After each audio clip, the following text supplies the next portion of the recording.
எழுதினது நான் தான். அதே நேரத்தில் இந்த படத்தின் திரைக்கதையில் நானும் ஒரு பங்காற்றி இருந்தேன். மொத்தமாக 3 பேர் இந்த படத்தின் திரைக்கதை எழுதியிருந்த நாங்கள். இப்போ நான் தான் இந்த நிகழ்ச்சியை ஹோஸ்ட் பண்ண வேண்டிய கட்டாயத்துக்கு உட்படுத்தப்பட்டிருக்கிறேன். எங்களை பொறுத்த வரைக்கும் இப்படி தான் நாங்கள் எங்களுடைய ஈழத்து சினிமாவை எல்லாரும் ஒவ்வொரு வேலைகளை பங்கு போட்டு ஊர் கூடி தேர்தலுக்கிறதுக்காக அங்கே அரும்பாடுபட்டு கொண்டிருக்கிறோம். சில வேளைகளில் எங்களோட தமிழ் வந்து உங்களுக்கு விளங்காமல் இருக்கலாம், புரியாமல் இருக்கலாம்.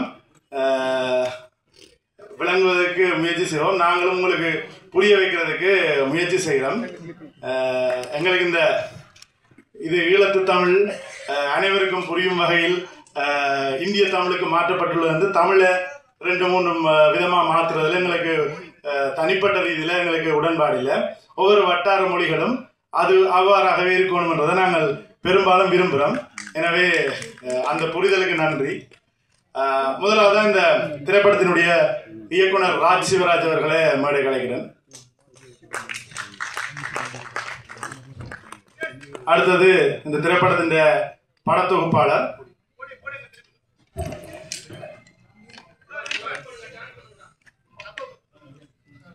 இந்த திரைப்படத்தினுடைய படத்தொகுப்பாளர், அதே நேரத்தில் இந்த திரைக்கதையை என்னுடனும் இவருடனும் சேர்ந்து எழுதின அருண் யோகதாசன் அவர்கள் அழைக்கிறோம். அடுத்ததாக இந்த திரைப்படத்தினுடைய உதவி இயக்குனர் சத்யஜித் சத்யன் அவர்கள் அழைக்கிறோம்.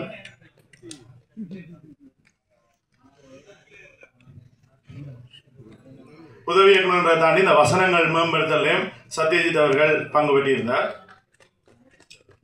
தொடர்ந்து நாங்கள் எங்களுடைய விருந்தினர்களை அழைக்கிறோம்.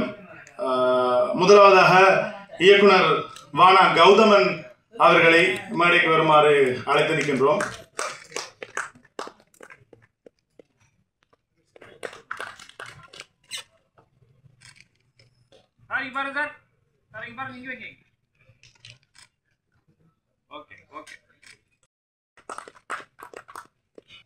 அடுத்ததாக ஓவியர் புகழேந்தி அவர்களை அழைக்கின்றோம். அடுத்ததாக யாழ்ப்பாணம், கனடா, லண்டன் ஆகிய இடங்களில் திரையிடப்பட்டிருக்கிறது, வெளியாகி இருக்கிறது. அங்கு கிடைத்த பெருவாரியான ஆதரவுகளை தொடர்ந்து நாங்கள் இந்த படத்தை தென்னிந்தியாவில் இருக்கக்கூடிய நண்பர்களுக்கும் போட்டு காட்டணும் என்று விரும்பினாங்கள். குறிப்பாக நாங்கள் இது எங்களோட 3வது படம், எங்களோட குழுண்ட 3வது படம். இயக்குனர் ராஜ் சிவராஜின 3வது படம் இது.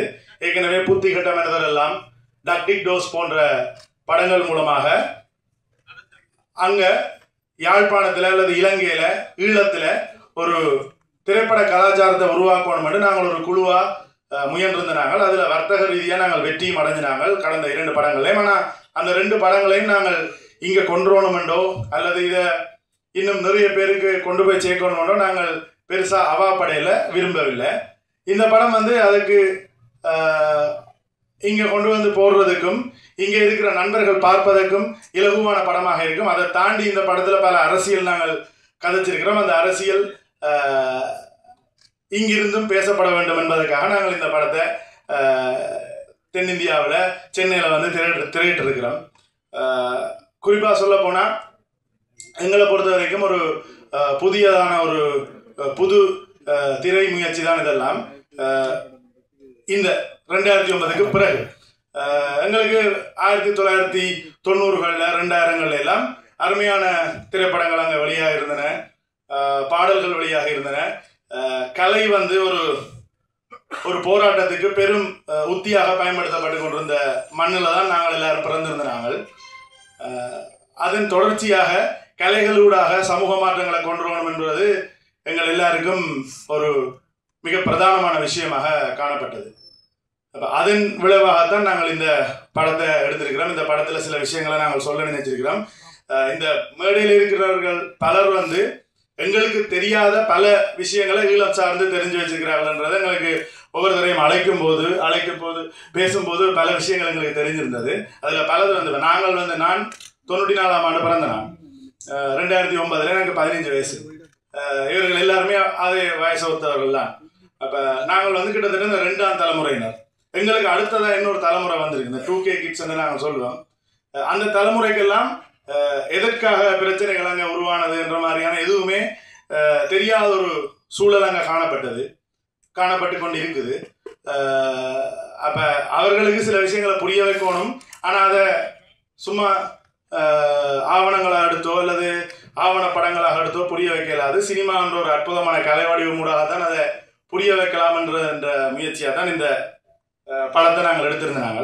எனவே இந்த நிகழ்ச்சிக்கு வருகை தந்த, இந்த திரையிடலுக்கு வருகை தந்த அனைத்து விருந்தினர்களுக்கும் நம்மளுடைய சிரம் தாழ்ந்த நன்றிகளை தெரிவித்துக் கொள்கிறோம். அதே நேரத்தில் எல்லாரையும் நான் வரவேற்கிறேன். இவ்வளவு நேரமும் படத்தை இருந்து பார்த்த உங்கள் எல்லாருக்குமே எங்களுடைய மனமார்ந்த நன்றிகள் ஈழத்து மக்கள்கிட்ட இருந்து நான் தெரிவித்துக் கொள்கிறேன். இந்த படத்தை அமைதியாக இருந்து பார்த்து முடித்தமைக்கு அதுக்கே எங்களுக்கு பெரிய நன்றிகளை நாங்கள் தெரிவித்துக் கொள்கிறோம். கிட்டத்தட்ட அரங்கு நிறைந்த காட்சிகளாக இது திரையிடப்பட்டு கொண்டிருந்தது. தொடர்ந்து இந்த படத்தின் அறிமுக போஸ்டரை இந்த விருந்தினர்களோடு சேர்ந்து நாங்கள் வெளியிட்டு வைக்க தயாராக இருக்கிறோம். ஏற்கனவே வெளியிடப்பட்ட படம், ஆனால் ஒரு சின்ன அறிமுகத்துக்காக ஊடகங்களுக்காக நாங்கள் அந்த போஸ்டரோட, அந்த படத்தின் தலைப்பு தாங்கிய போஸ்டரோட இப்பொழுது அங்குரார்ப்பணம் செய்கிற ஒரு நிகழ்வு அடுத்ததாக இடம்பெற இருக்கிறது. விருந்தினர்களை அன்பாக அழைக்கின்றோம். சகோதரர்கள் சிவராஜ் அவர்கள் இயக்கி, பூவன் மதீசன் அவர்கள் இசையமைத்து, இன்னும் எங்களுடைய எண்ணற்ற எங்களுடைய இரத்த உறவுகள்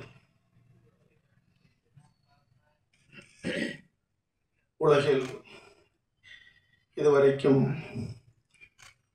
ஒரு நேர்மையான விடுதலைக்கு ரத்தம் சிந்தாத அளவுக்கு வரலாற்றை சுமந்து நிற்கிற எங்களுடைய ஈழ மண்ணின் படைப்பாளிகள் எல்லாம் ஒன்று கூடி தயாரித்து இயக்கி தீப்பந்தம் என்கிற இந்த தகிப்பான படைப்பில் பங்கு கொண்ட படைப்பாளிகளுக்கும் இவர்களெல்லாம் வாழ்த்த அல்லது உச்சி முகர இங்கே வந்திருக்கிற எங்களுடைய பெரும் மதிப்புமிக்க சக படைப்பாளிகளுக்கும்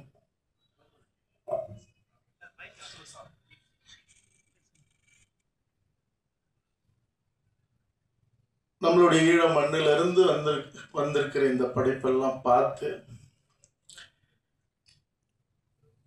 அவர்கள் ஒரு உறுதியோடும் ஒரு பெருநம்பிக்கையோடும் தொடங்கியிருக்கிற படைப்பை நாமளும் கொண்டாடணும், வாழ்த்தணும். உலகம் முழுக்க தமிழர்கள்கிட்ட மட்டுமில்ல, மனித இனத்துக்கு எடுத்துட்டு போகணும் அப்படிங்கிற ஒரு பெரும் வேட்கையோடு இங்கு வந்திருக்கிற நாங்கள் என்றும் மதிக்கிற எங்களுடைய ஊடக சகோதர சகோதரிகளுக்கும் உங்கள் அனைவருக்கும் என்னுடைய வணக்கம். இந்த படைப்பை அதனுடைய தரத்தை மதிப்பிடுவதை விட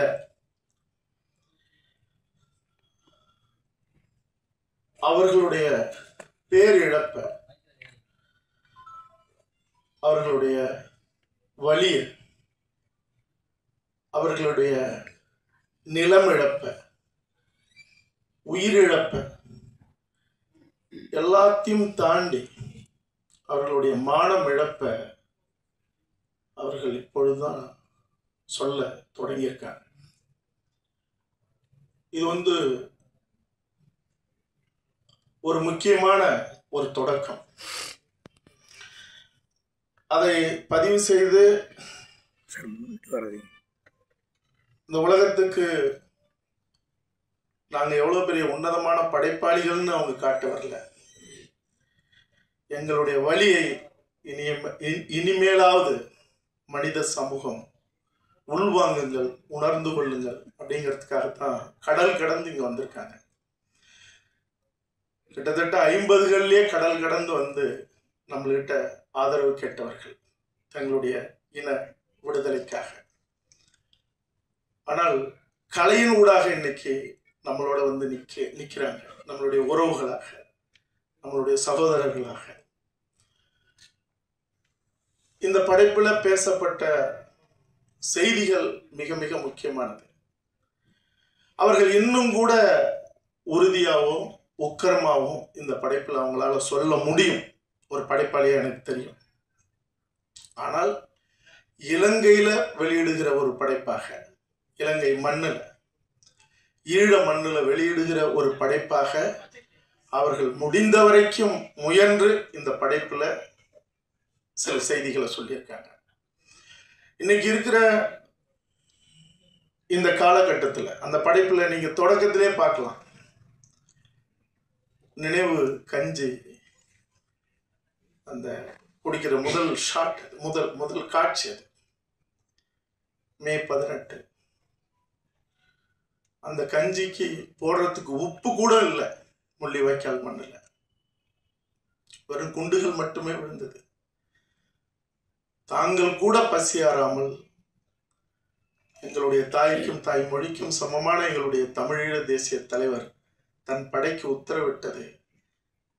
நம்மை நம்பி இருக்கிற, நம்ம காத்து நிற்போம்னு நம்மளோடு உயிரை பிடித்து கொண்டு உயிருக்கு உயிராக ஓடி வந்த நம்மளுடைய மக்கள், நம்மளுடைய பிள்ளைகள், பிஞ்சு குழந்தைகள் உயிரோடு இருக்கணும். செத்தது போகன்னு ஊற்றப்பட்ட அந்த கஞ்சிக்கு உப்பு கூட இல்லை. ஆனால் அந்த கஞ்சியை மறந்துடக்கூடாது. அந்த பெருவழியை, அந்த உயிர் வழியை மறந்துடக்கூடாதுங்கிறதுக்காகத்தான் மே 18 உலகம் முழுக்க வாழ்கிற தமிழர்கள், இந்த வழியை உள்வாங்கின தமிழர்கள் இன்றும் மே 18 வசதியோடு வாழ்ந்து கொண்டிருக்கிற தமிழர்களும் கஞ்சி குடிக்கிறாங்க. ஆனால் அதை உணராத, உள்வாங்காத, அந்த மண்ணிலேயே பிறந்த ஈழ மன்னர், முள்ளிவாய்க்காக இருக்கட்டும், மட்டக்களப்பாக இருக்கட்டும், யாழ்ப்பாணமாக இருக்கட்டும், கொழும்பாக இருக்கட்டும், கிளிநொச்சியாக இருக்கட்டும், எல்லா இடத்திலும் இருக்கிற இன்றைய இளைய தலைமுறை, குறிப்பாக 15-20 வயது உள்ளவர்கள், யுத்தம் நடந்து 15 வருஷம் ஆச்சு. ஆனா அவங்கெல்லாம் இந்த யுத்தத்தை, இந்த பேரிழப்ப, இந்த பெரும் ஓலத்தை மறந்து இன்னைக்கு மயக்க நிலையில கிடத்தப்பட்டிருக்கிறார்கள்.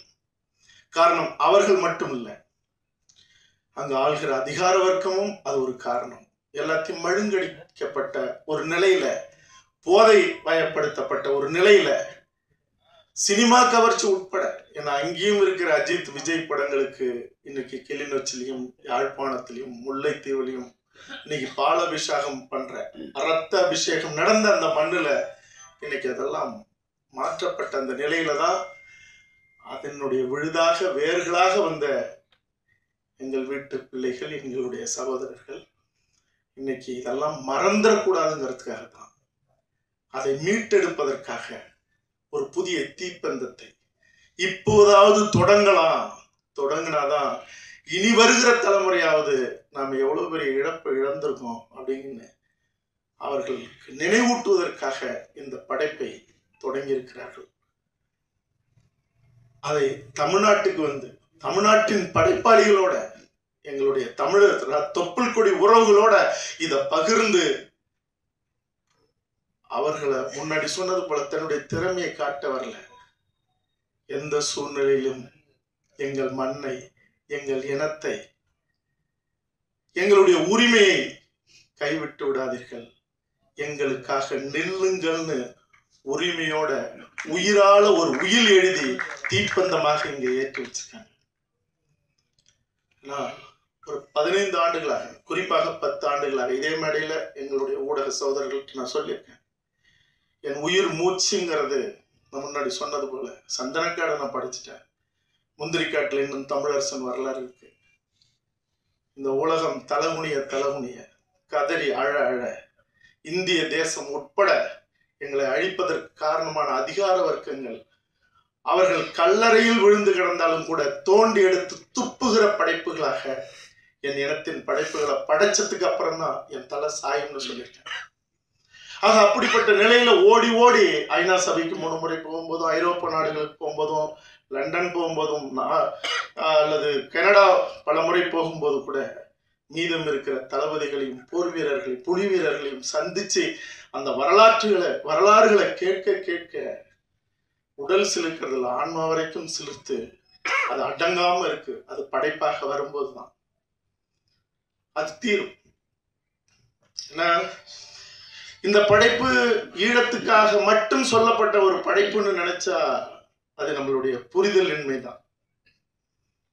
70களில் தரப்படுத்துதல் அப்படின்னு அங்க வந்ததே கல்வியை வரையறைப்படுத்துது. ஒரு அளவுகளுக்காக சொல்றேன். சிங்களவன் 35 மார்க் எடுத்தா அவன் படிக்க போலாம், மருத்துவமோ பொறியியலோ. ஆனால் 70 மார்க் எடுத்தா கூட அவன் தமிழர்களுக்கு இல்லை. அதுல சொல்லப்படுற அந்த குறியீடுங்கிறது இங்க இருக்கிற நீட்டுக்கு சமமானது இல்லை. அதனாலதான் நீட்டுக்கு அனிதா வீட்டுல இருந்து எல்லா இடத்திலும் முக்கரமாக நின்று தமிழினம் போராடிச்சு. அதே நிலைதான் இங்கேயும். உங்களுக்கு கல்வி உரிமை மறுக்கப்பட்டால் வேலை உரிமை மறுக்கப்படும். கல்வியும் வேலையும் இல்லைன்னா வாழ்வியல் உரிமை உங்களுக்கு இல்லை, உங்க நிலமும் உங்களுக்கு இல்லை.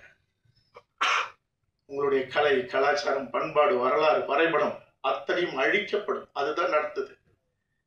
அதுதான் யாழ் நூலக எரிப்பு.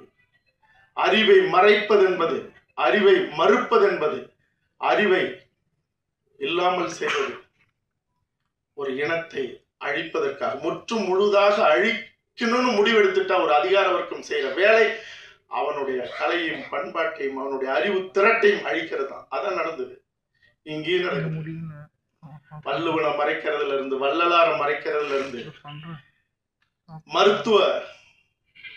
மருத்துவ படிப்பு, கல்வி எல்லாம் மறுக்கப்படுறதும் ஒதுக்கப்படுறதும். இன்னைக்கு போங்க, ராஜீவ்காந்தி அரசு மருத்துவமனைக்கு போங்க, ஒரு அரசு பல் மருத்துவமனைக்கு போங்க, 70% வெள்ளை வெள்ளையாக இந்த மொழி தெரியாத மாணவர்கள் அங்க குமிஞ்சு நிற்கிறான். இன்னைக்கு வேகமாக 30% பிற மாநிலத்தவர்கள் உள்ள வந்துட்டாங்க. எந்த மாநிலத்திலையும், சில மாநிலத்துக்குலாம் இப்ப மணிப்பூர்ல ஏன் சண்டை நடக்குது? மணிப்பூர்ல பூர்வகுடி மக்கள் வாழ்கிற இடத்துல 1 சென்ட் எவனும் வாங்க முடியாது. ஆக அவனோட அடிச்சு அப்புறப்படுத்தினாதான் உள்ள போக முடியும், இந்த கனிம வளத்தை திருட முடியும். இப்ப இங்க அதெல்லாம் இல்ல. இங்க கூட்டமா வந்துட்டான். நீங்க அங்க உள்ளே போக முடியாது, வாழ முடியாது, ஓட்டு உரிமை இல்லை, எந்த உரிமையும் இல்லை, ரேஷன் அட்டை இல்லை. பல மாநிலத்துல கொடுக்க மாட்டான். ஆனால் இங்க உள்ள வந்துட்டான்னா உடனே அவனுக்கு ஓட்டு உரிமை, உடனே அவனுக்கு ரேஷன் உரிமை. சென்னையில இன்னும் 15-20 ஆண்டுகளுக்குள்ள பிற மாநிலத்தவன் தான் அத்தனை பேரும் எம்எல்ஏவா இருப்பான். தமிழ்நாட்டில் திருப்பூர், ஈரோடு எல்லா இடத்துலையும் சரி, நீங்க எங்க போனாலும் இனி தமிழ்நாட்டின் வெற்றியை தீர்மானித்து அமைச்சர்கள் மட்டுமல்ல, சட்டமன்ற உறுப்பினர்கள் மட்டும் இல்ல, ஆளுநர் மட்டும் இல்ல, அது ஏற்கனவே அப்படிதான். ஆக ஆள்பவர்களே இன்னும் கூடிய சீக்கிரம் அதிகபட்சம் நம்ம பார்த்துட்டு சாவலாம் சந்தோஷமா. ஆக இந்த படைப்பு அதான் சொல்லுது. இந்த படைப்பா அது சொல்லுதுங்கிறத புரிஞ்சுக்கணும்.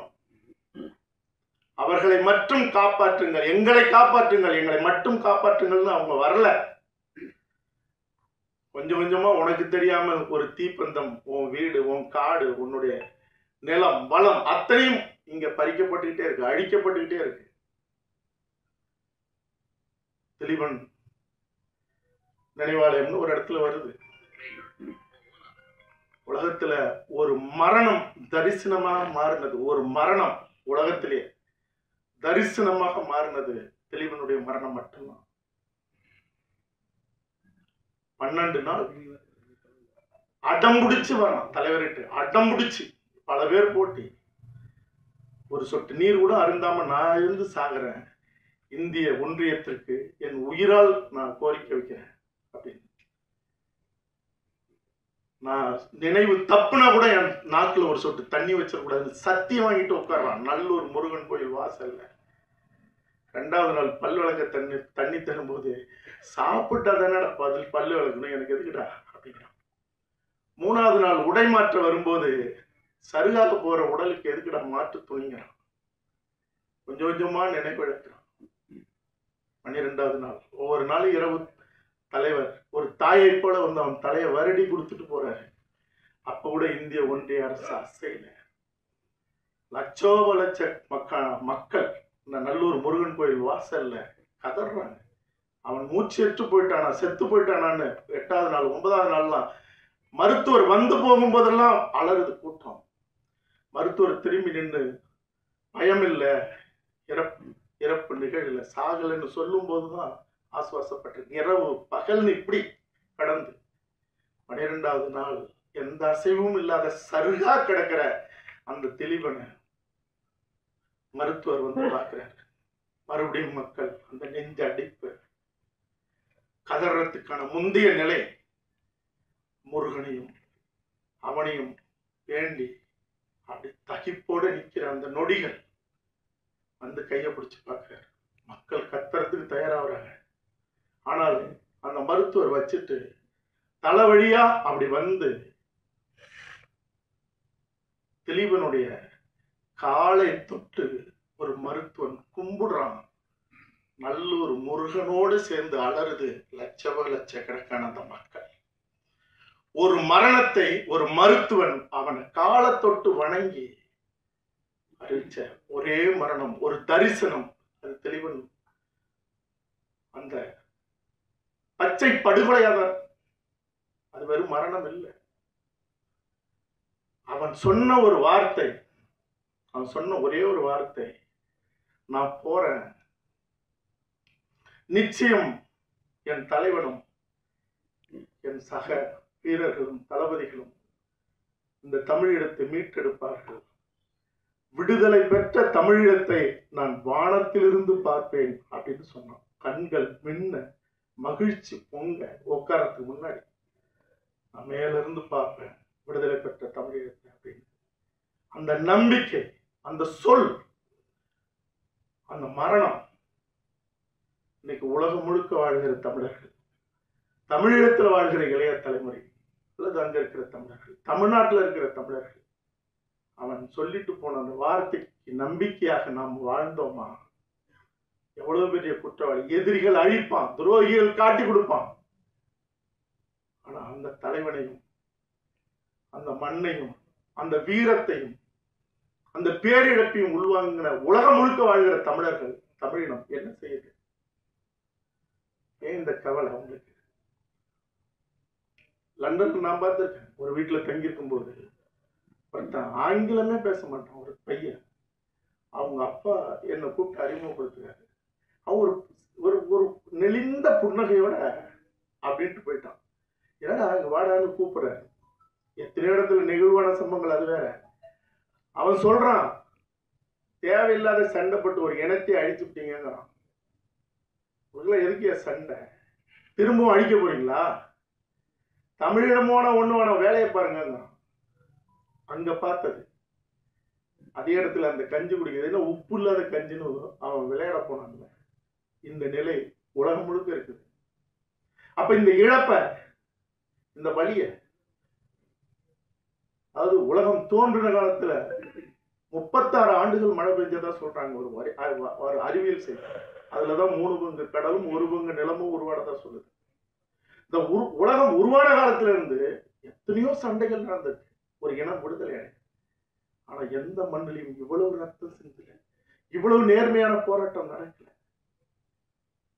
அந்த போராட்டத்தினுடைய இறுதி தீர்வு இங்க மருதையா, ஓவியர்கள் 2 பேருமே, ஓடந்தையா, எனக்கு தெரிஞ்சு இவங்கெல்லாம் போய் தலைவரோடய இருந்து அந்த போராட்ட களத்தை நேர்ல பார்த்து வந்தவங்க. இறுதி காலகட்டத்துல என்னுடைய சந்தனக்காடு படைப்பை பார்த்துட்டு என்னை அழைக்கிற நேரத்துல அங்க போர் உக்கிரமாயிடுச்சு. போக முடியும், கடைசி வரைக்கும் போகல. ஆனால் ஒன்னே ஒண்ணு மட்டும் செய்ய முடிஞ்சது. இங்க இருக்கிற 2 பேருக்கு தெரியும். இந்த விழாவை ஏற்பாடு பண்ண ஒரு சகோதரர், அவர் எப்பவுமே தன்னை காட்டிக்கிறதுல கீழே இருக்காரு. இந்த இளைஞர்கள்லாம் ஒருங்கிணைச்சு அங்கிருந்து அனுப்பின ஒருத்தர் இருக்கார், விவசாயத்துறை முன்னாள் ஈழத்து அமைச்சர் ஐங்கர் நேசனி. அவருக்கு தெரியும் எண்ணற்ற ஆவண படைப்புகள். இனி என்ன செய்ய போகிறோம், இறுதி யுத்தம், விழவிழையிடுவோம், ரத்த காட்டேரி ராஜபக்ஷ, கொலகார காங்கிரஸ், எங்கள் அப்பா, இப்படி எண்ணற்ற ஆவண படைப்புகளை ராத்திரி பகல அந்த நேரத்துல நான் படித்தேன். அந்த ரத்த சகதிகள் கிடைக்கிற எங்க வீட்டு பிள்ளைகள், பெண்கள், நம்மளுடைய போராளிகள் கை காலு செதஞ்சு சின்ன நம்ம எடுத்து கோத்து கோத்து கோத்து ஆவண படைப்புகளா செஞ்சேன். இனி அந்த படைப்புகளை யாரெல்லாம் பிரதி எடுத்தாங்களோ தூக்குனாங்க. ஒரு முறை இங்க ஜெயசித்ரா அவர்களுடைய ஸ்டுடியோ கோடம்பாக்கம் பக்கத்துல ஒரு படைப்பை செஞ்சுட்டு இருக்கேன். எடுத்து செஞ்சு பாரதிராஜா சார் ஆபீஸ்க்கு எடுத்துட்டு போகணும். போலீஸ் சுத்தி ரவுண்ட் அப் பண்ணிடுச்சு. மீறி இப்போ அவங்க 2 பேரும் லண்டன்ல இருக்காங்க. அதில் ஒரு சகோதரர் யோகன், இன்னொருத்தர். அவங்கள வர சொல்லி போலீஸ், நல்ல வேலை அது ஒருத்தர் தெலுங்குக்காரர் அங்கே இருந்தார், ஜெயசித்ரா. அவங்க அவரு இல்லை இது வேற, இது கலைஞர் டிவிக்காக ஒரு ப்ரோக்ராம் எடிட்டிங் நடக்குதுன்ட்டு. அப்போ இருந்த ஆட்சி அவங்க ஆட்சி. அப்படியே வெளியில போனாங்க. இல்லாட்டினா சுற்றி வளைச்சிருந்தா அன்னைக்கு தூக்கியிருப்பாங்க. எதுக்குன்னா அப்படியெல்லாம் பெரும் பதட்டத்தோட எடுத்துட்டு வந்து ஒரு டிவிடியை கொடுத்து வேற ஒரு பக்கம் அனுப்பிவிட்டு இன்னொரு டிவிடி அங்கே எடுத்துட்டு போறோம். அங்கே எல்லாம் செல்வமணி சார், வடிவேலு, அவங்க எல்லாம் உட்காந்துருக்காங்க. ஏற்கனவே சொல்லியிருக்காங்க, என்ன ரெடியாச்சான்றாங்க. இப்போ சிக்கல் ஆகுதுன்னா அது ரொம்ப தேர்தல் காலகட்டம் வேற. எடுத்துட்டு போய் கொடுத்துட்டு ஓரமா உட்காந்து அந்த மனநிலை இருக்குல்ல, இதை பார்க்கும்போது எனக்கு தோணுச்சு, அந்த ஹார்ட் டிஸ்க, அந்த படைப்பை அதை எடுத்துட்டு எப்படியாவது அதை காப்பாத்தி வைக்கணுங்கிற அந்த போராட்டம் இருக்குல்ல,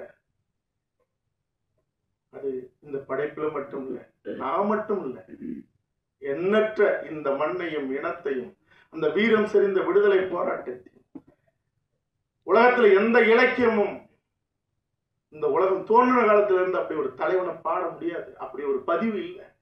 இந்த உலகம் அழிய போகிற காலத்துல கூட அண்ணன் பிரபாகரனை போன்ற ஒரு மாவீரன், பரிசுத்தமான ஒரு பெரும் தலைவன் இந்த உலகத்தில் பிறக்கப்பட்டார். இதுக்கெல்லாம் ஒரே தீர்வுங்கிறது நாமெல்லாம் நேசிச்ச இந்த வரலாறு சொல்லணும் அடுத்த தலைமுறைக்கு. படைப்புகளை ரொம்ப உயிரா நேசிச்சார் அண்ணன் பிரபாகரன் அவர்கள். இங்க இருந்து போற எல்லா படைப்பையும் பார்த்துருவார், உலக படைப்புகளை பார்ப்பாரு. படைப்புகள் போதும், அது படையை வளர்க்கும்னு சொன்னவர். அப்படி வளர்த்தவர். படைப்புகள் மட்டும்தான் நெருப்பு அணையாம பாதுகாக்கும், தீப்பந்தத்தை போல. அதனால இன்னைக்கு உலகத்துல ஈரானிய படைப்புகள் ஒரு 10 ஆண்டுகளுக்கு முன்பே பெரும் பரபரப்பை ஏற்படுத்துச்சு. அதுக்கப்புறம் எதுவுமே இல்லை. நாளைக்கு உலகத்தை ஆட்டி படைக்கிற படைப்புகள் அல்லது சம்பவங்கள், வரலாறுகள், வீரம் செறிந்த எத்தனையோ நிகழ்வுகள், எத்தனையோ தளபதிகள், உலக சினிமாவை மட்டும் இல்ல, உலகத்தையே உலுக்கெடுக்கிற படைப்புகள் ஒட்டி கிடக்கிற இடம் எதுனா எங்களுடைய ஈழமண். அதனால ஒரு பக்கம் அது அறவழி போராட்டமாக இருக்கலாம். இந்த உலகம் பாராமுகமாக போனால் நான் சொல்றேன், மீண்டும் அந்த மண்ணில் ஒரு யுத்தம் தொடர்வதை, அந்த யுத்தத்தின் மூலமாக அந்த இனம் விடுதலை அடையதை இந்த உலகத்துல எந்த அதிகார வர்க்கத்தாலும் தடுக்க முடியாது. 15 ஆண்டுகள் கடந்துருச்சு. யுத்தம் தான் நடக்கணும், சத்தம் தான் அங்க கேட்கணும், ரத்தம் தான் அங்க வடியணுங்கிறது ஒரு காலமும் அறம் சுமந்த எந்த தமிழும் ஏற்க மாட்டான். எனக்கும் அந்த எண்ணம் இல்லை. ஆனா இந்த உலகம் வேடிக்கை பார்க்க 34 நாடுகள் சேர்ந்து அடிச்சு சிதைச்சு முடிச்ச அந்த மண்ணுக்கான நீதியை இந்த உலகம் தரலன்னா அது இயற்கை வழிகாட்டும், அது வேற வழியே இல்லை. அப்படி ஒண்ணு நடந்தா அது தமிழனை சாராத அந்த பழி இந்த உலகத்தை தான் சார்.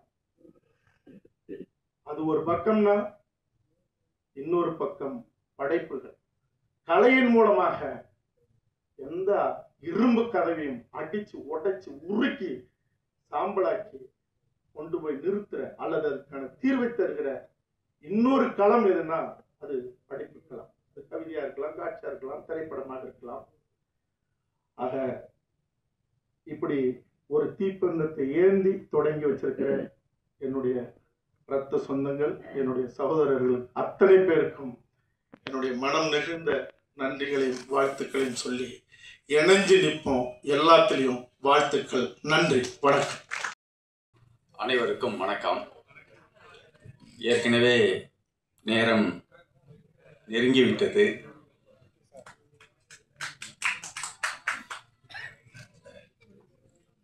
தமிழீழ போராட்ட வரலாற்றில்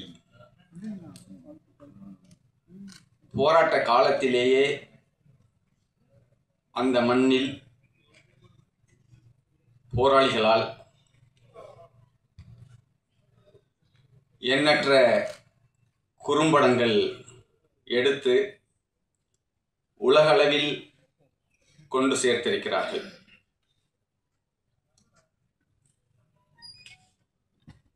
அண்ணன் பிரபாகரன் அவர்களின் வழிகாட்டலில்,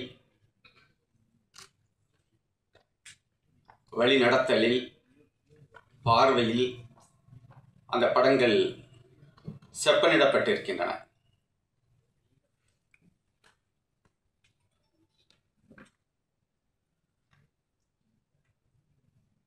அதன் மூலம்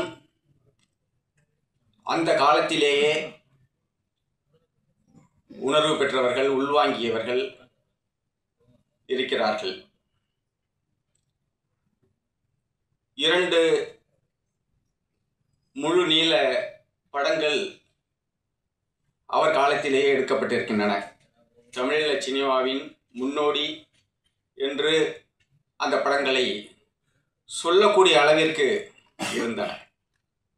தமிழ்நாட்டிலிருந்தும் கலைஞர்கள் சென்றார்கள், தொழில்நுட்ப வல்லுநர்கள் சென்றார்கள். அப்படி அந்த படங்கள் எடுக்கப்பட்டன. 12/6/2005 அன்று, இன்றைக்கு 11/6, 12/6/2005 சரியாக 20 ஆண்டுகளுக்கு முன்பு அண்ணன் பிரபாகரன் அவர்கள் இந்த திரைப்பட உருவாக்கம் குறித்து, திரைப்பட ஆக்கம் குறித்து உரையாடுகின்ற பொழுது, என்னிடம் உரையாடுகின்ற பொழுது,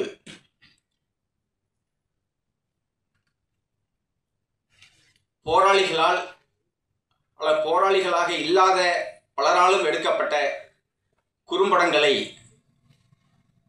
குறித்து என்னிடம் சொல்லி,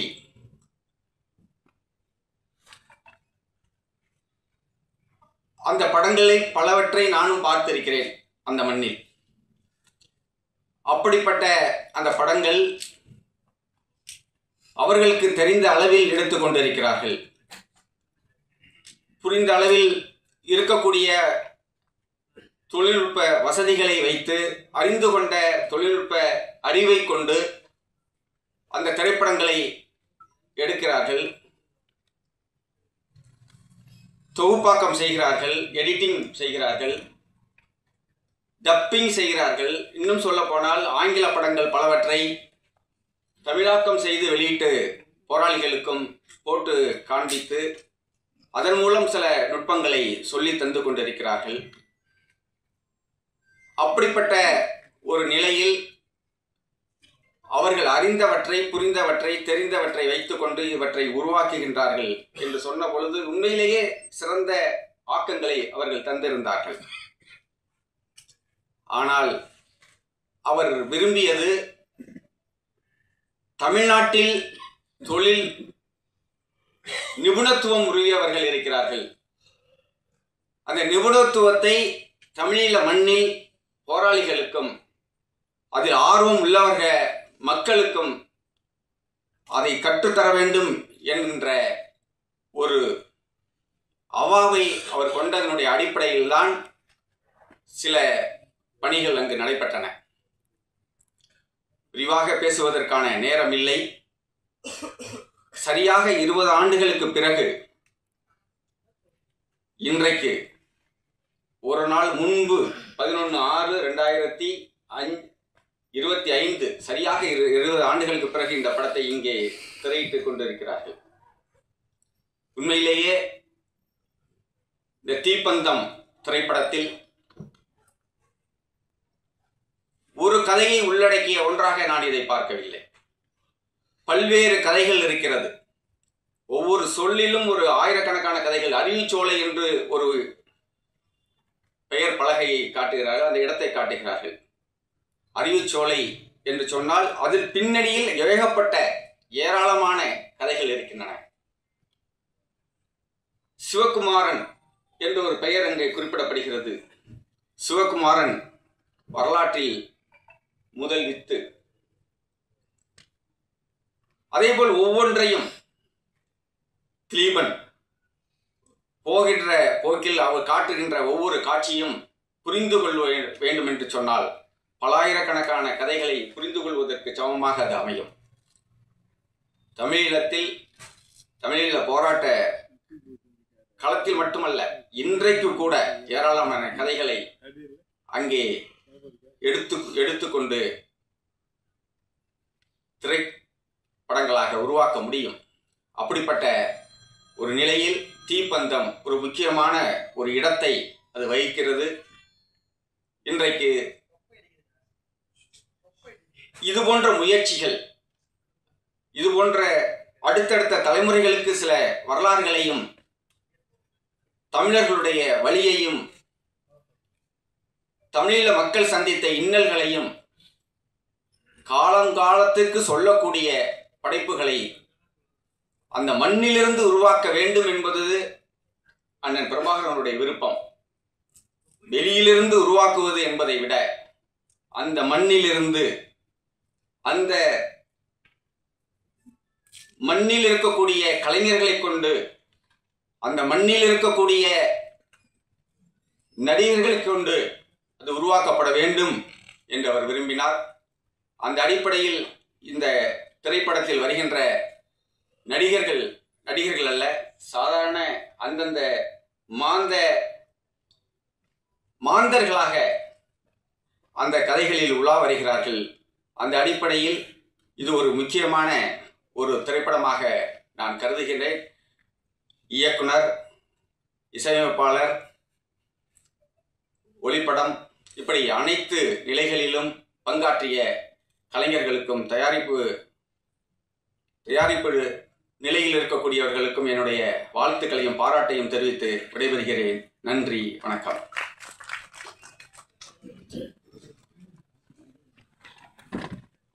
நன்றி புகழேந்தி ஐயா அவர்களுக்கு. அடுத்ததாக இயக்குனர் ராசி அழகப்பன் அவர்களை அழைக்கின்றோம்.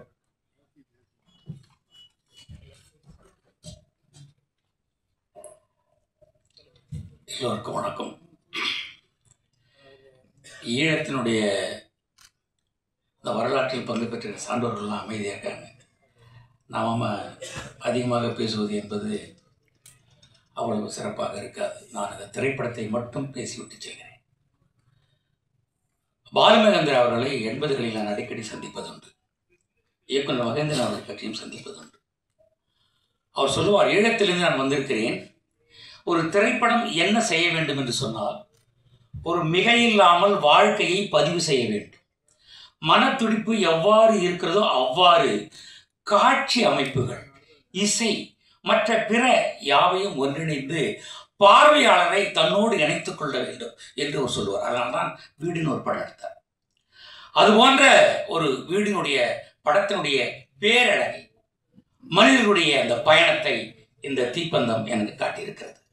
இந்த என்னுடைய இயக்குனர் ராஜ் சிவராஜ் அவர்கள் மிக ஒரு உன்னதமான இயக்குனர். எங்கே இசை ஒலிக்க வேண்டும்? முதல்ல ஒரு 5 நிமிடம் இசையே இல்லை. இசைஞானி இளையராஜா அவர்கள் சொல்வார்கள், இசை என்பது பதட்டப்பட்டு ஓடுகிற ஒரு ஓட்டப்பந்தய வீரனை போல இருக்கக்கூடாது. ஒரு அழகிய பெண் இன்னொரு காதலனை பார்த்து பரிகசிக்கிற, இமைக்கிற அந்த கணங்களை எப்படி அழகாக ரசிக்கிறானோ அதுபோல இசை இருக்க வேண்டும். ஒரு படத்திற்கு துணையாக இசை இருக்க வேண்டும். அப்படித்தான் எங்கே ஒலிக்க வேண்டுமோ அங்கே இந்த படத்தில் ஒலி இருந்தது. எனக்கு அப்படியே ஆரம்பகால இளையராஜா போல இந்த பூவன் மதீசன் இருந்தார். நான் கொஞ்சம் மிகையாக கூட சொல்லலாம்.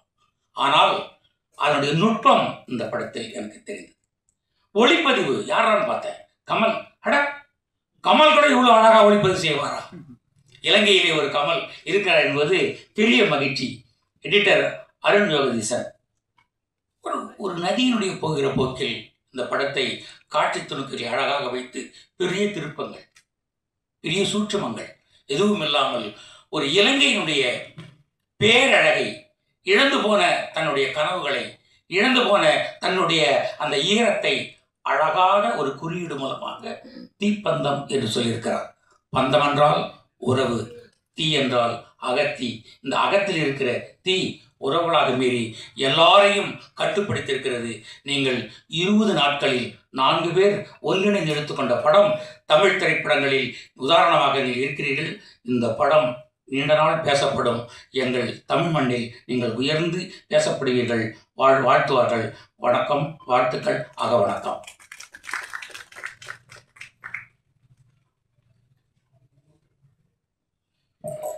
நன்றி ராசி அழகப்பன் ஐயா.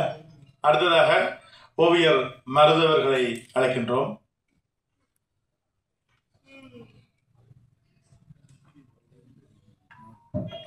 அனைவருக்கும் வணக்கம். எனக்கு அளவில்லாத மகிழ்ச்சி.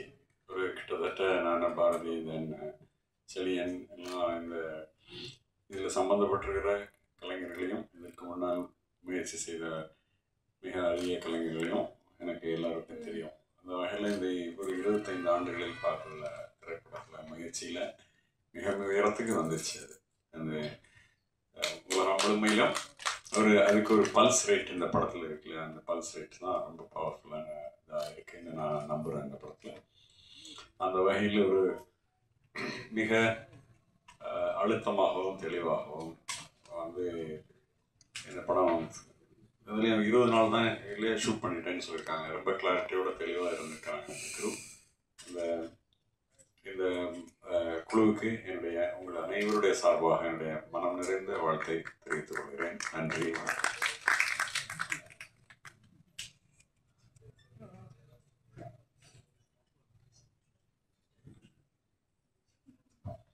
நன்றி மருது ஐயா அவர்கள். அவர்களுக்கும் ஈழத்துக்குமான தொடர்பும் நீண்ட காலமாக இருந்தது என்பதும் குறிப்பிடத்தக்க விடயமாக இருந்தது. அண்மையில் நாங்கள் கூட இதன் ஆரம்ப கட்டத்தில் இருக்கும்போது எங்களை வந்து வாழ்த்தி விட்டு சென்றிருந்தார். ஆனால் அவருக்கு ஞாபகம் இருக்குமோ தெரியல, 2016-17 காலங்களில். நன்றி ஐயா. அடுத்ததாக இயக்குனர் கேந்திரன் முனியசாமி அவர்களை என்புடன் அழைக்கின்றோம்.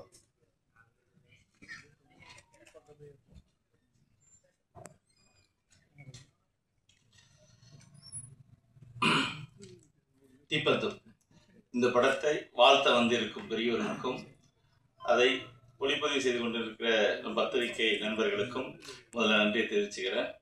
தீப்பந்தம் படம் ஆரம்பிக்கும் போது ஒரு தனி மனிதனோட வாழ்க்கையை ஆரம்பித்து அதுக்குள்ள ஒரு சமூகத்தோட ஒட்டுமொத்தமாக ஒரு வழியை சொல்ல முடியும் அப்படின்ற இயக்குனரை நான் பாராட்டி ஆகணும். இசை எல்லாமே நல்லா இருந்துச்சு.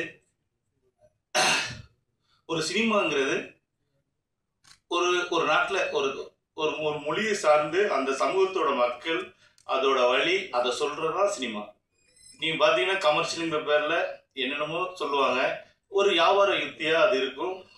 அதெல்லாம் தாண்டி இந்த தீப்பந்தம் அந்த மக்களோட வழியை அழகா சொல்லியிருக்கு.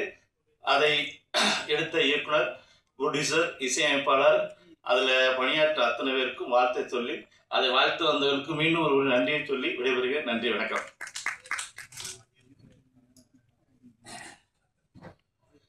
நன்றி ஐயா. அடுத்ததாக நடிகர் முத்துக்காளி அவர்களை அன்புடன் அழைக்கின்றோம்.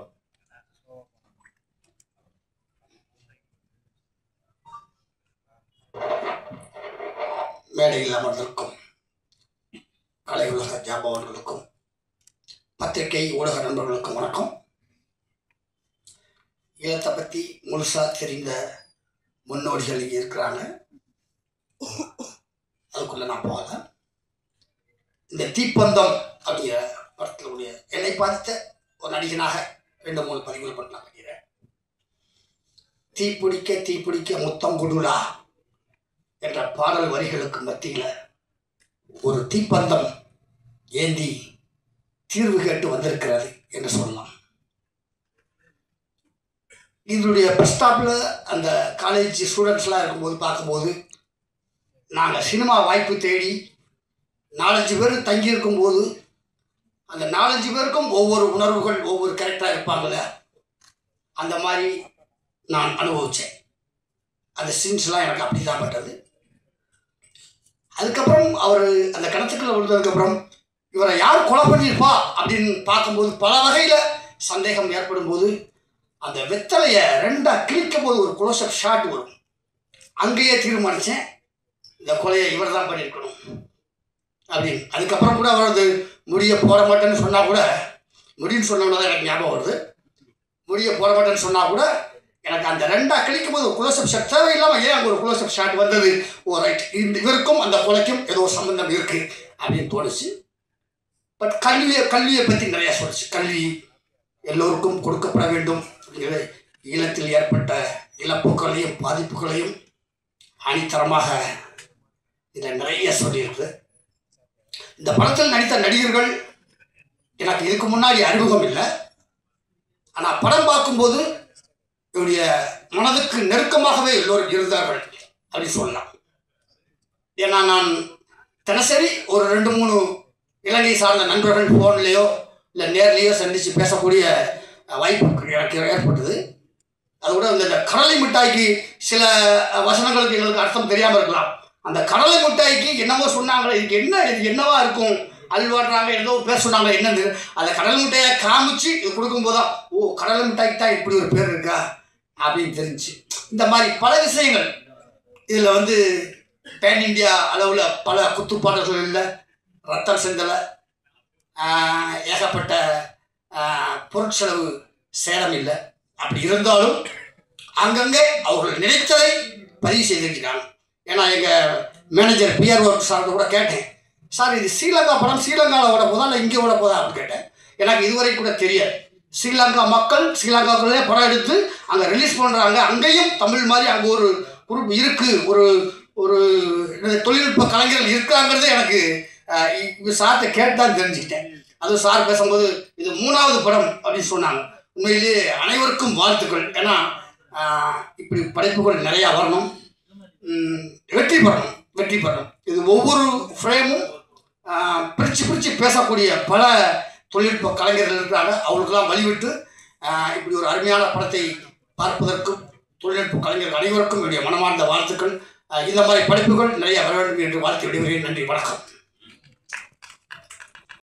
அதே நேரத்தில் கமக்கட்டுன்றது அக்குள் இன்னும் சில விஷயம் இன்னொன்று முடிக்கு உங்களோட வார்த்தையில் சில நேரங்களில் கெட்ட வார்த்தைகளாக இருக்கலாம். அதை நான் சொல்ல விரும்பல. அது நாங்கள் சாதாரணமாகவே அந்த வார்த்தையை நாங்கள் இயல்பில் பாவிக்கிற வார்த்தை தான். அது தமிழ்நாட்டில் ஒரு கெட்ட வார்த்தையாக காணப்படுகிறது. அதனால் சில நேரங்களில் உங்களுக்கு ஏதாவது அசௌகரியங்கள் இருந்திருக்கலாம். இது இலங்கையில் தணிக்கை செய்யப்பட்ட படம் தான். அடுத்ததாக இயக்குனர் அஜயன் பாலா அவர்களை பேசுவதை கலைக்கிறேன்.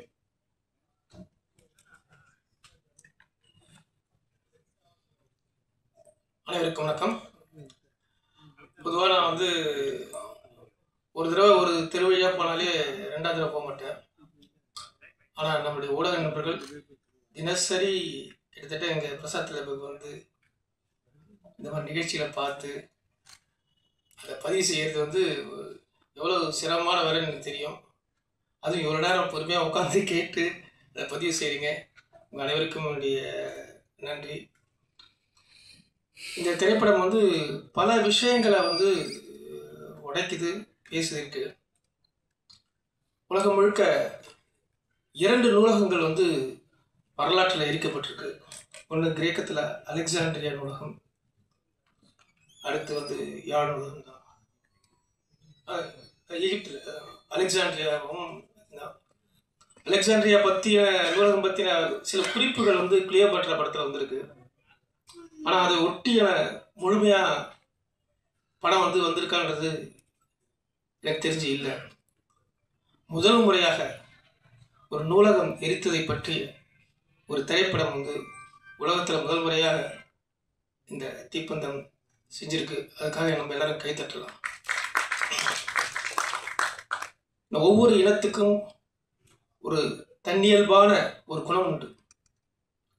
தமிழர்களுக்கு என்று மிக முக்கியமான குணம் அது வரலாற்றை கடத்துறது தான். வரலாற்றை அடுத்த தலைமுறைக்கு கடத்துறதுல தமிழன மாதிரியான ஒரு அதுக்கு உண்டான ஒரு தன்னுணர்வு தாண்டின ஒரு செயல் வேற எந்த இடத்துக்கும் எனக்கு தெரிஞ்சு இல்லை. அந்த விதத்தில் ஒரு வரலாறை எரியறது மிகப்பெரிய கொடுமையான செயல். ஒரு கிராமம் எரியுது மாதிரி இல்லை 100 மனிதர்கள் எரியதை விட ஒரு புத்தகம் எரிகிறது மிகப்பெரிய வேதனையான விஷயம். அப்படி ஒரு நூலகம் எரிந்து போகிறதுங்கிறது எவ்வளவு மனிதர்கள் ஒவ்வொரு கதைகளுக்குள்ளேயும் ஒவ்வொரு வார்த்தைகளுக்குள்ளேயும் எத்தனை உயிருள்ள விஷயங்கள் எரிந்து போகுதுங்கிறது தான் அது அவ்வளோ சீக்கிரம் உணர முடியாது. அந்த வலியையும் வேதனையும் தான் இந்த சமூகம். அதனால தான் ஒரு 100 பேர் அழிக்கிறத விட ஒரு புத்திசாலித்தனமாக ஒரு நூலகத்தை அழிக்கணுன்ற ஒரு எண்ணத்தை அந்த தீய மனசில் அவர் உருவாயிருக்கு. அப்படிப்பட்ட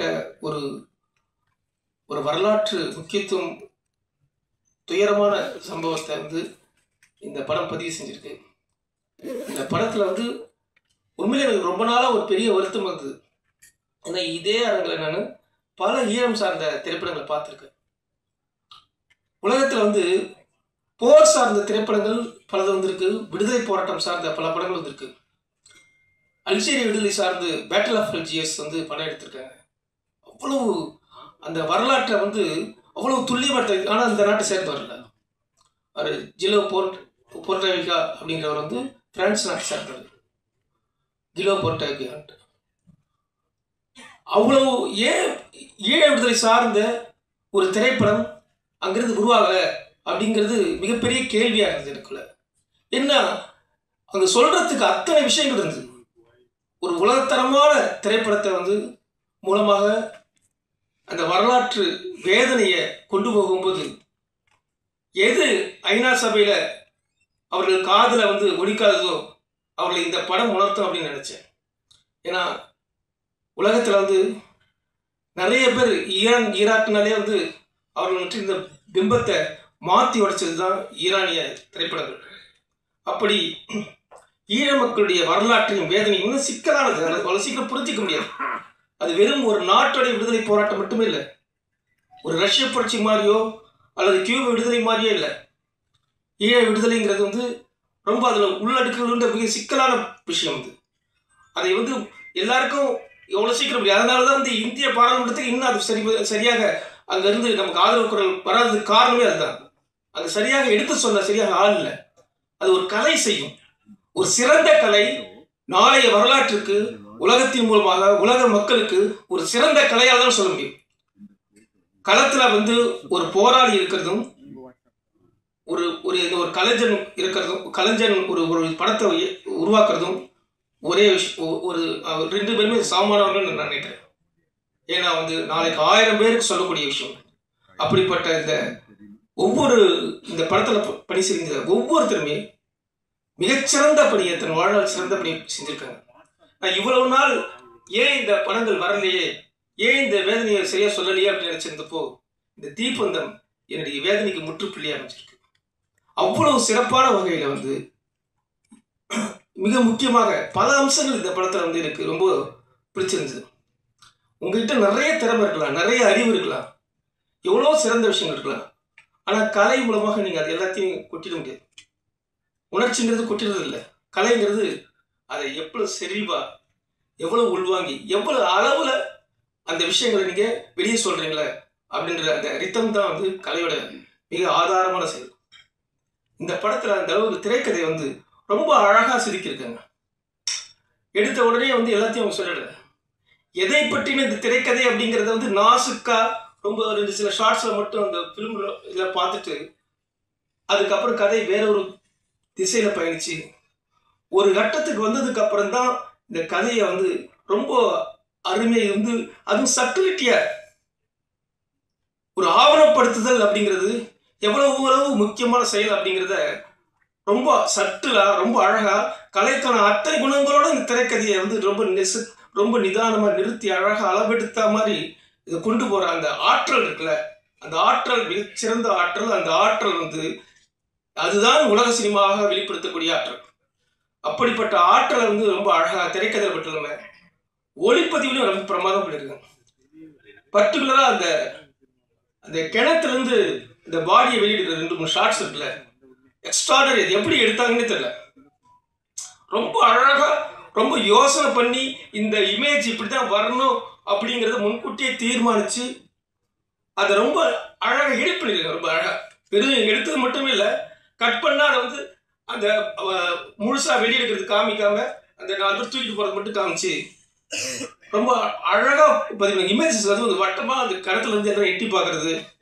பல இடங்களில் ஒரு உலகத்தரமான ஒரு ஒளிப்பதிவுக்கு இவர்கள் வந்து முயற்சி செஞ்சு அதை அருமையான வந்து எடிட் பண்ணியிருக்காங்க.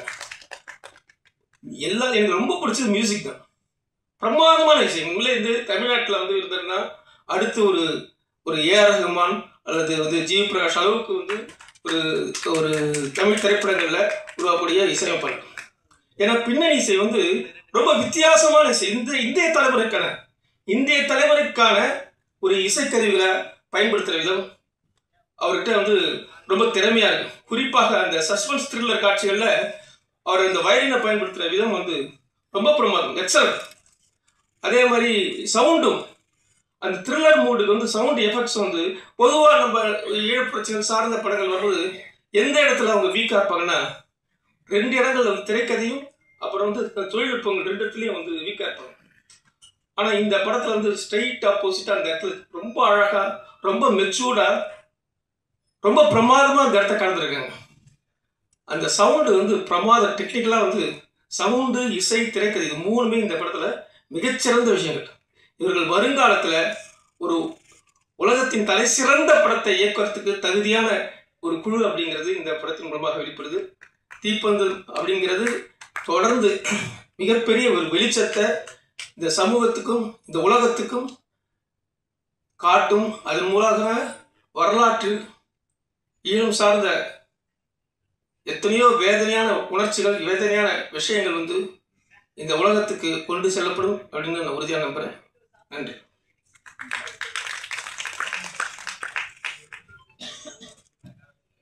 நன்றி ஐயா, மிகப்பெரிய வார்த்தைகள். அடுத்ததாக இயக்குனர் கவிதா பாரதி அவர்களை அன்புடன் அழைக்கின்றேன்.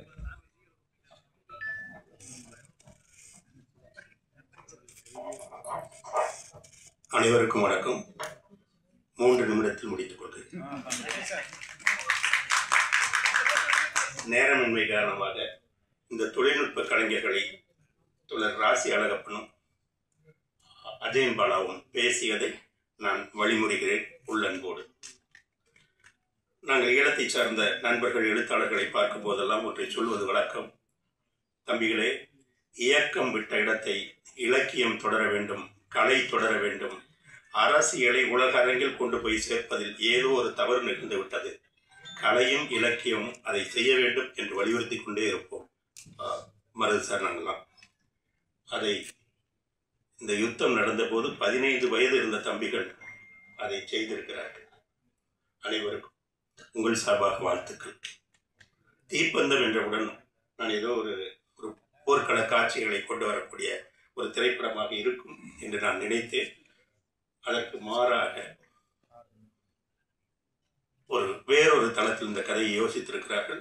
வன்முறை என்பது அறிவுசார் தளத்தில் நிகழ்த்தப்படுகிற வன்முறை, அதாவது கல்வி தரப்படுத்துதல், நூலகத்தை எரித்தல் என்கிற ஒரு ஆவணத்தை மிக அழகான கதையாக்கியிருக்கிறார்கள். இந்த தொடக்கம் இன்னும் நல்ல நல்ல நல்ல நல்ல திரைப்படங்களை உலக அரங்கில் எடுத்துச் செல்லக்கூடிய படங்களாக வர வேண்டும் என்று நான் வாழ்த்துகிறேன், நம்புகிறேன். ஒரே ஒரு செய்தியை சொல்கிறேன் தம்பிகளே. அதாவது இந்த கதையை சொல்லும்போது நம்ம பேசும்போது கூட ரொம்ப வீரமாகவும் உணர்ச்சி எழுதப்பட்டும் இல்லை சோகமாகவும் பேசுகிறோம். அப்படி ஒரு கதையை அவர்கள் சொல்லியிருக்கலாம். ஆனால் அப்படியெல்லாம் அவங்க சொல்லவே இல்லை, உணர்ச்சி பூர்வமாக சொல்லவே இல்லை. மிக பகடியாக எல்லலாக சொல்கிறார்கள். அது ஒரு வசனம் வரும், அடுத்தவன் மசரை பிடுங்கித்தான் நம்ம வாழணும்னா அப்படியே வாழ்ந்துட்டு போகிறோம் அப்படின்னு வரும். அங்கே பிடுங்க போகிற மசர் ஒருத்தர் வந்து என்ன மாதிரி ஒருத்தர் இருக்கார். அதற்குள்ளே இருக்கிற அரசியல் மிகவும் நுட்பமானது. அதை சொல்வதற்கு நேரமில்லை, நான் எழுதுகிறேன், எல்லோரும் அறிந்திருப்பீர்கள். ஒரே ஒரு செய்தியை சொல்கிறேன். இந்த படத்தில் ஒரு வசனம் வருகிறது, நாங்கள் நல்ல விஷயத்தை செய்யும் போதெல்லாம் எங்களை சுற்றி ஏதோ பிசாசுகள் வந்து வந்து அதை கெடுத்து விடுகின்றன என்று சொல்கிறார். இந்த ஒரு வரிக்குள் அடங்கி இருக்கிற ஒரு நூற்றாண்டின் வரலாறு மிகப்பெரியது. இதுதான் கலை செய்யக்கூடியது. தோழர்களே, நண்பர்களே, தம்பிகளே, இங்கும் நாங்கள் ஏதாவது நல்ல விஷயத்தை செய்ய நினைக்கும் போதெல்லாம் ஒரு பிசாசு கூட்டம் 2000 ஆண்டு காலமாக இப்போதும் செய்கிறது. இங்கே அறிவுசார் தளத்தில் நிகழ்த்தி இருக்கிறது. கௌதமன் தொட்டு சென்றார். இங்கே கல்வித்துறையில் எப்படி நிகழ்த்தப்படுகிறது என்று நீங்கள் எடுத்திருக்கிற படம், கலை ஒரு வரலாற்றை, ஒரு காலத்தை எப்படி ஆவணமாக்க வேண்டும் என்பதற்கான எங்களுக்கெல்லாம் ஒரு பாடம். தொடருங்கள். வாழ்த்துக்கள். நன்றி.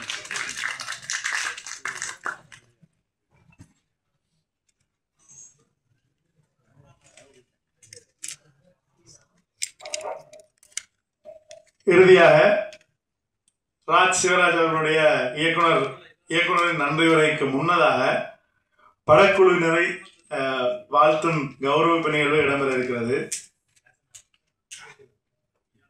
முதலாக இயக்குனர் அவர்களை அழைக்கின்றோம். இயக்குனர் அவர்களை திரு புகழேந்தி அவர்கள் கௌரவிப்பார்.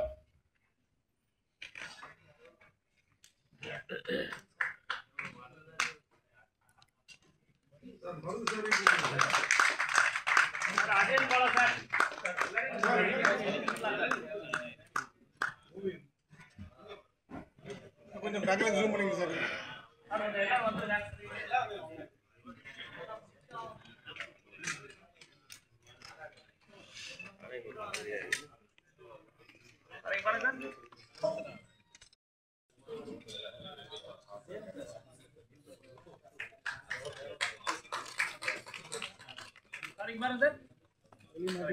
கொஞ்சம் பக்கத்துல வாங்க சார்.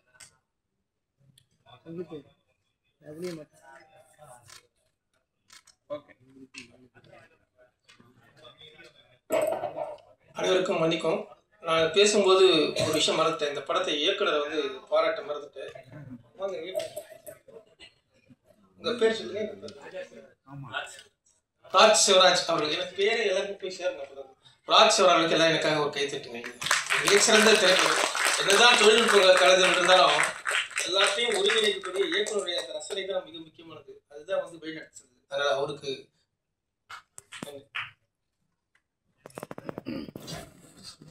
அடுத்ததாக படத்தொகுப்பாளர் அருண் ஜோகதாஸ் அவர்களை நடிகர் முத்துக்காளை அவர்கள் கௌரவிப்பார்.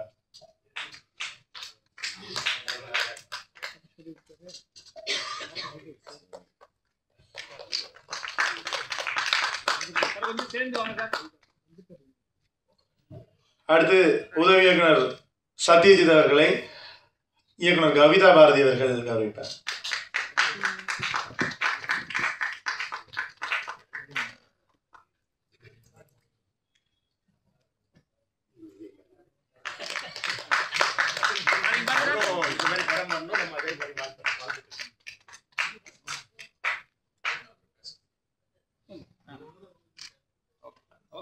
நன்றிகள். அடுத்ததாக தீப்பந்தம் திரைப்படத்தின் இயக்குனர் ராஜ் சிவராஜ் அவர்களுடைய உரை இடம்பெறும். நன்றி. உரை இடம்பெறும். எல்லாருக்கும் வணக்கம். எங்களோட அழைப்பை ஏற்றி இங்கே வந்த எல்லாருக்கும் நான் முதல்ல நன்றி சொல்ல கடமைப்பட்டிருக்கேன். தனித்தனியாக சொல்ல நேரம் எல்லாருக்குமே போய்கொண்டிருக்கும். ஸோ எங்களோட அழைப்பை ஏற்று வந்த எல்லா நண்பர்களுக்கும், அண்ணமாருக்கும், ஐயாமார்களுக்கும் எல்லாருக்கும் நன்றி. நான் இதில் ஒரே ஒரு விஷயம் மட்டும் நான் சேர்த்து சொல்லிக்கொள்கிறேன். நான் வந்து இங்கே தான் படித்தேன். நான் 2007ஆம் ஆண்டு விஷுவல் கம்யூனிகேஷன் படித்தேன். நான் என் படத்தின் எடிட்டர் 2008ஆம் ஆண்டு விஷுவல் கம்யூனிகேஷன் இங்கே தான் படித்தவர். நாங்கள் படிச்சுட்டு இங்கே படம் எடுக்கணும்னு ஆசைப்படையில. நாங்கள் படிச்சுட்டு இந்த படிப்பை வச்சுக்கொண்டு எங்களோட கதைகளை எங்களோட இடத்துலேருந்து சொல்லணும்னு ஆசைப்பட்டேன். நான் 2010 படித்த உடனே நான் யாழ்ப்பாணம் போயிட்டேன். அவரும் படிப்பை முடிச்சுட்டு அங்கே வந்துட்டார். எங்களோட கதைகளை நாங்கள் தான் சொல்லணும். ஏன்னா மற்றவங்க சொல்லக்கூடாது இல்லை, நாங்கள் சொல்லிக்க இன்னும் கொஞ்சம் உணர்ச்சி பூர்வமாக உண்மையாக சொல்லுவோம். வேறு எந்த தாக்கங்களும் இல்லாமல் சொல்லுவோம்ன்றதான் அந்த அதில் உண்மை. மற்ற சொன்னாங்க இந்த போராட்டம் இன்னும் போராடணும், சண்டை இருக்கணும் அப்படின்ட்டு. நான் ஒரே ஒரு விஷயத்த சொல்லிக்கொள்கிறேன். என்னடா, இந்த உலகத்தில் போராட்ட வடிவங்கள் மாறலாம். இப்போ எங்களோட போராட்ட வடிவம் மாறி இருக்குன்னு நினைக்கிறேன். நன்றி.